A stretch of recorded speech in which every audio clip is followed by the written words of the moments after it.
ว่าหายไปไหนแล้ววะ ไม่ได้อยู่แถวนี้แล้ว เราชื่อดิวอยู่ห้อง3นะ เราพบห้อง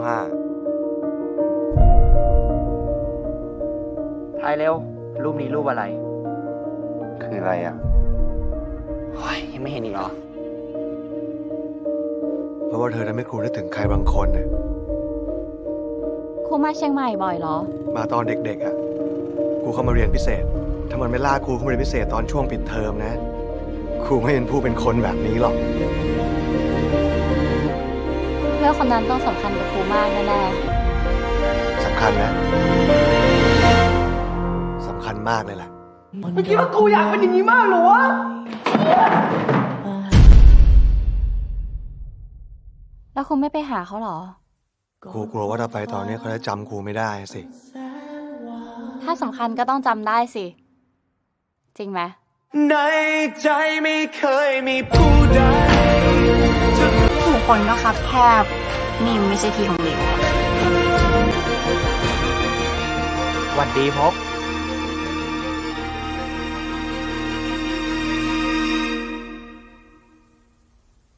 เวลาที่เรารู้สึกไม่สบายใจ เราก็จะมาที่นี่อยู่บ่อยๆ ไว้เดี๋ยวพา Assalamualaikum มา dan selamat sejahtera kepada rakan-rakan dan pensyarah CTU 552. Puan Umi, hari ini kumpulan saya akan membentangkan filem yang dipilih.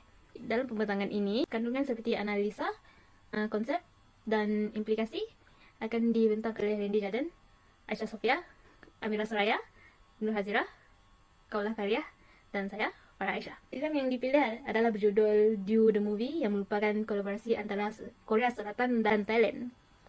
Due the Movie menceritakan dua pelajar lelaki yang berjumpa di Bandar Pang Noi mempunyai perasaan antara satu sama lain. Oleh kerana cinta sejenis ataupun LGBT yang merupakan subjek yang sangat sensitif pada tahun 1996, tahun di mana Pop dan Due berjumpa, mereka cuba mencari solusi untuk hidup bersama. Tetapi Due meninggal.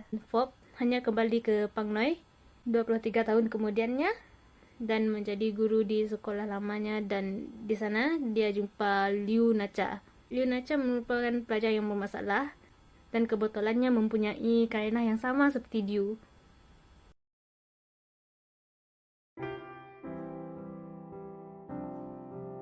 Assalamualaikum warahmatullahi wabarakatuh dan selamat sejahtera. Saya Aisyah Sofia binti Muhammad Sabri. Pada bahagian ini, saya akan menerangkan tentang definisi berkaitan fitrah, hak asasi dan budaya. Menurut Dewan Bahasa dan Pustaka, fitrah didefinisikan sebagai zakat yang berupa beras, wang dan lain-lain yang diwajibkan ke atas setiap umat Islam untuk menyumbangkannya dalam bulan puasa sehingga sebelum sembahyang raya, iaitu mestilah sebelum menjelang 1 Syawal untuk berfitrah, iaitu membayar fitrah atau mengeluarkan zakat. Zakat fitrah ialah zakat yang wajib dibayar oleh tiap-tiap orang Islam setahun sekali pada bulan puasa, iaitu bulan Ramadan, sehingga sebelum sembahyang hari raya puasa.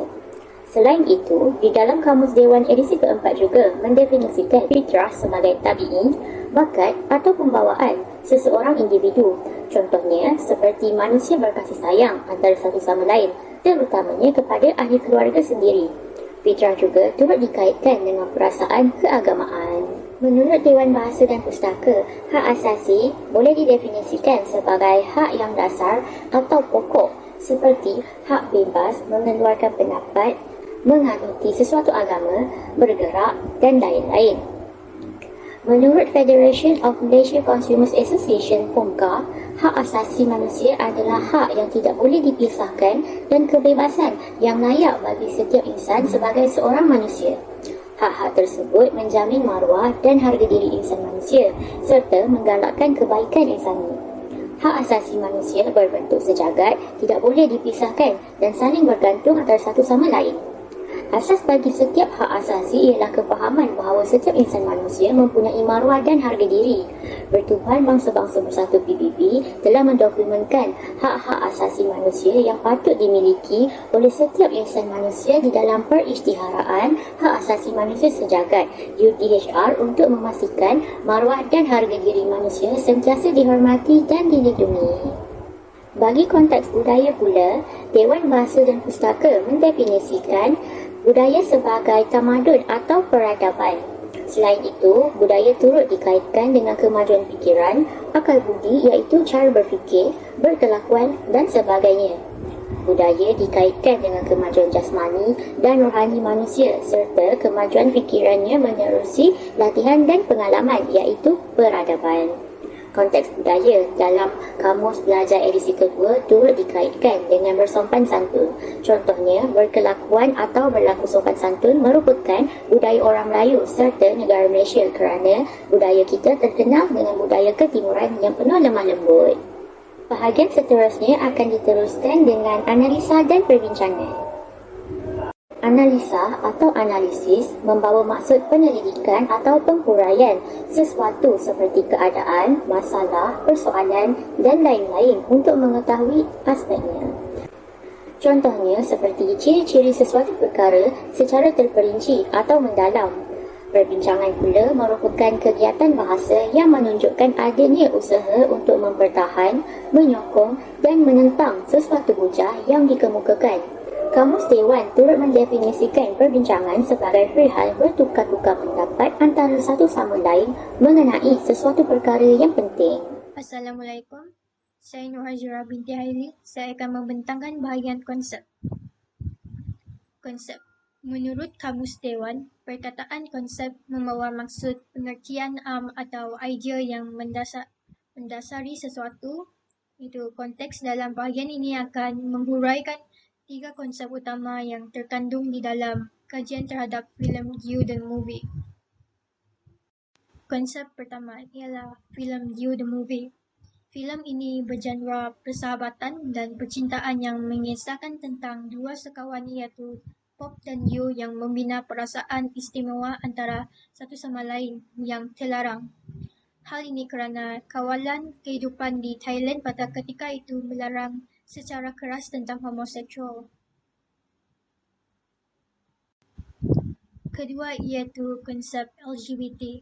Konsep yang terdapat dalam filem You the Movie dapat dilihat dengan jelas bahawa filem ini mengandungi unsur homoseksual ataupun gay. Gay yang merupakan seseorang yang tertarik kepada hubungan sejenis dan tidak tertarik dengan lawan jenis jantina.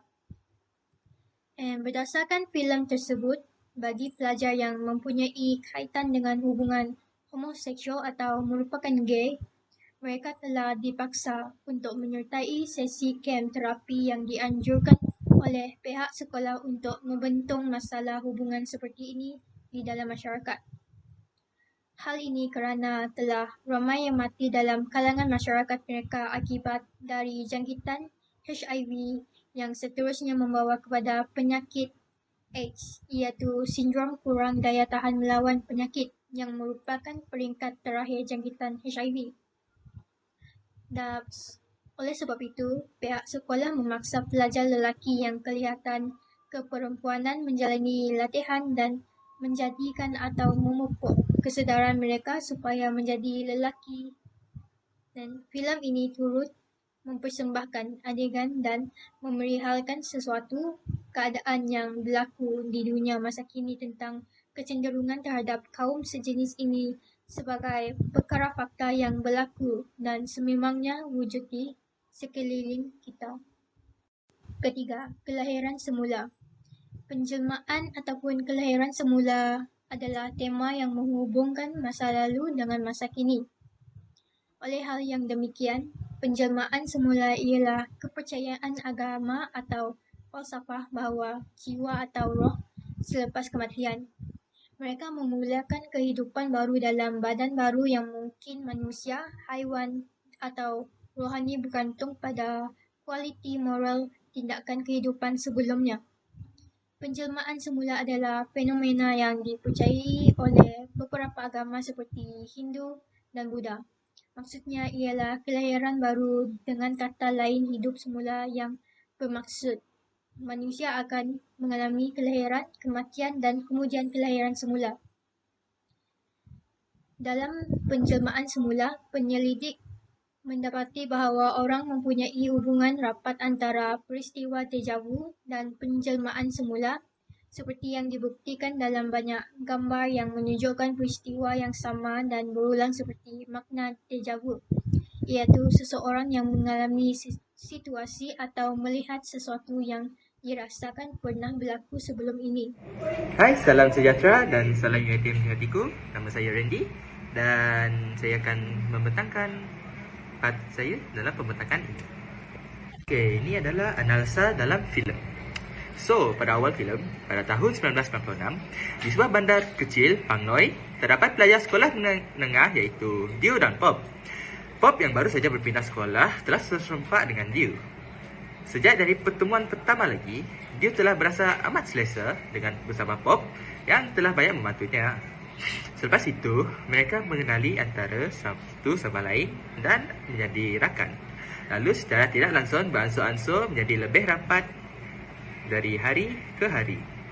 Kemudian, pada cuti musim panas berikutnya, mereka telah menyertai kelas pembelajaran di bandar Chiang Mai untuk pelajaran tutorial, iaitu kelas pembintangan yang diadakan dengan bimbingan tutor.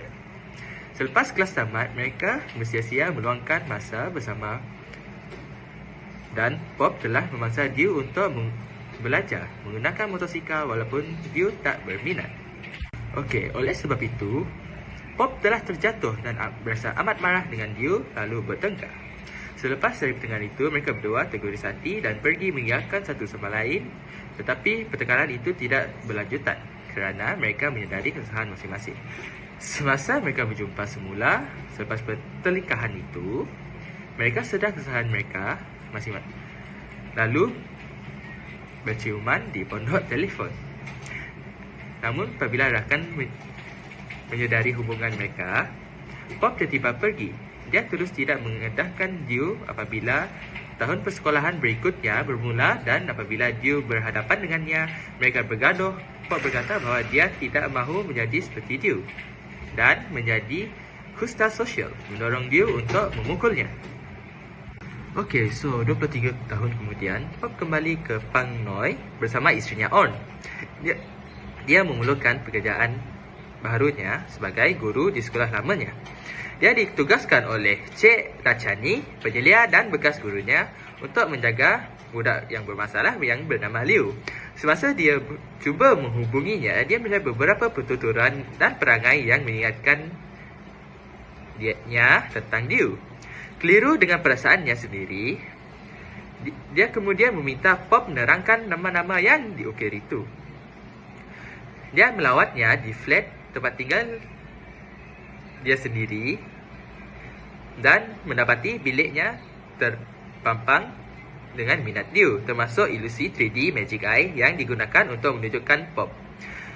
Mereka mengesahkan syak wasangka mereka bahawa Liu adalah Liu yang dijelmakan semula.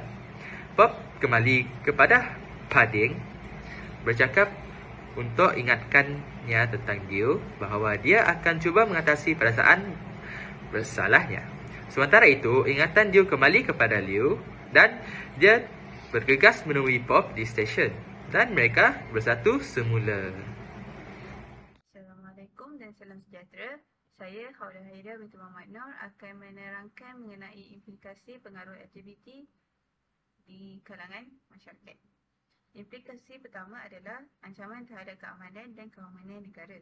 Peningkatan kumpulan LGBT di kalangan masyarakat dapat memasukkan mereka daripada agama yang dianuti kerana tiada agama di dunia yang menyokong golongan manusia yang terlibat dengan LGBT.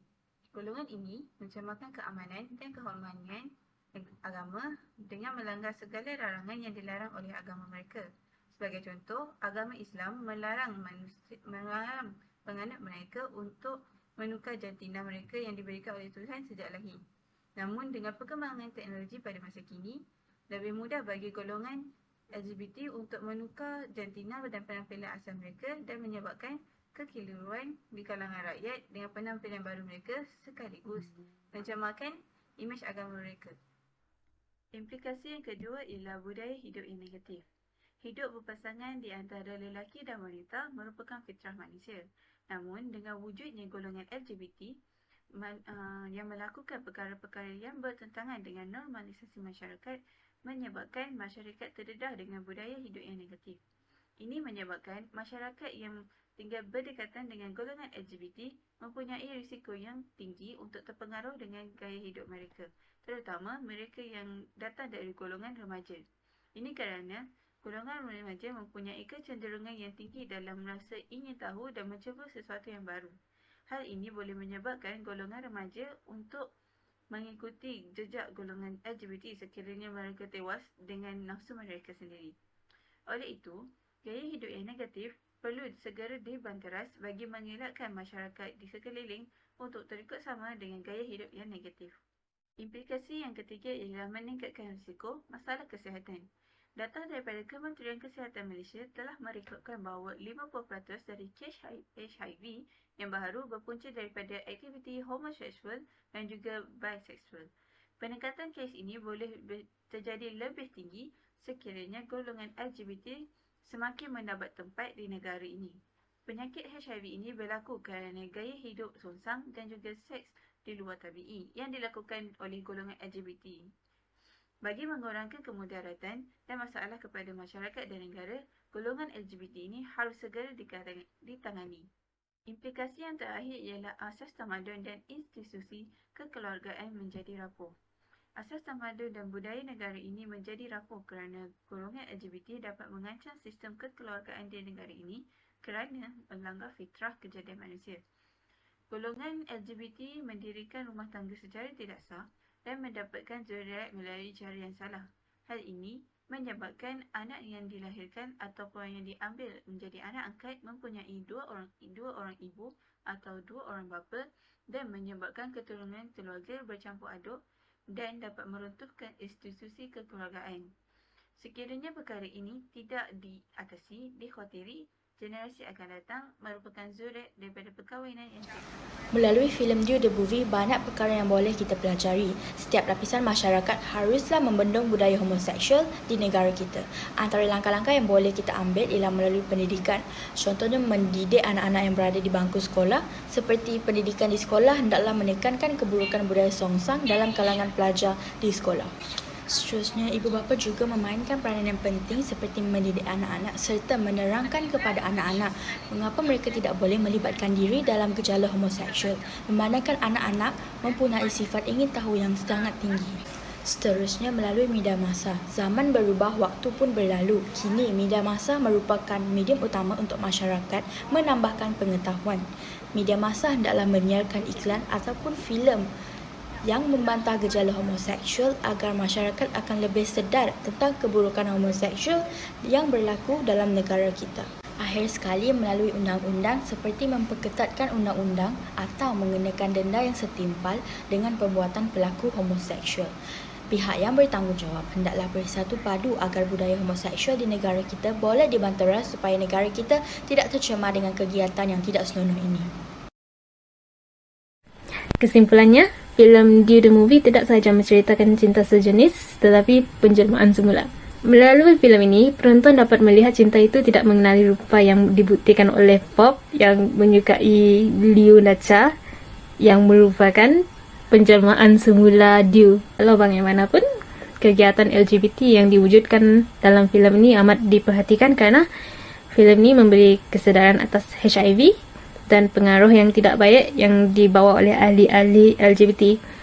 Oleh itu, untuk mencegah ajaran LGBT dari bersebar seperti yang diilustrasikan oleh filem Due the Movie, pihak sekolah dapat menghantar mereka yang telah dipengaruh dan mempengaruhi kawan sebayanya ke kamp untuk membuat latihan memberi kesedaran tentang LGBT.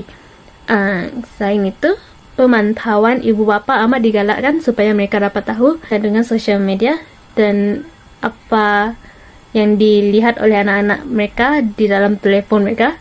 Dengan cara pemantauan, ibu bapa dapat memberi nasihat supaya anak tidak dipengaruhi oleh penyebaran yang dibuat oleh golongan LGBT.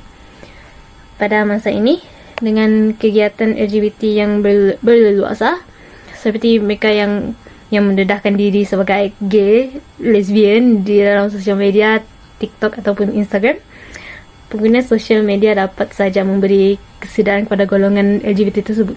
Ini supaya mereka sedar betapa tidak selesanya mata orang melihat kandungannya. Walau begitu, jika masih ada yang mengendahkan teguran, undang-undang ketat perlu diwujudkan supaya dapat mencegah golongan LGBT daripada membuat hal yang tidak baik.